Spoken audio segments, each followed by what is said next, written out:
পশ্চিমবঙ্গের রাজনীতি মানুষের রুটি রুজির বাইরে মন্দির মসজিদ ধর্ম জাত ভাষায় যাচ্ছে, যেটাই ভারতবর্ষের সংবিধানের বাইরে। আলোচনাটা রাজনৈতিক নেতাদের জনপ্রতিনিধিদের এইটাই হওয়া উচিত, পশ্চিমবঙ্গের রেগার কাজ চালু হবে কিনা।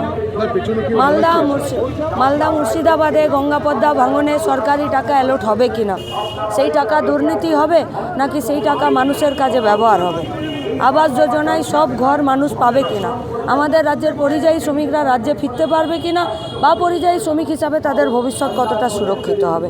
ইস্যু যতদিন না এগুলো থাকবে, যে ইস্যুতে ওরা টেনে নিয়ে যেতে চাইছে সেই ইস্যুতে আমরা লাল ঝান্ডা থাকতে চাইছি না।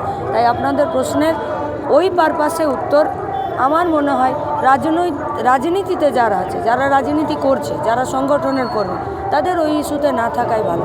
কারণ নন ইস্যু যখন ইস্যু হয়ে যায় তখন মানুষের রুটি রুজির ইস্যুগুলো হারিয়ে যায়।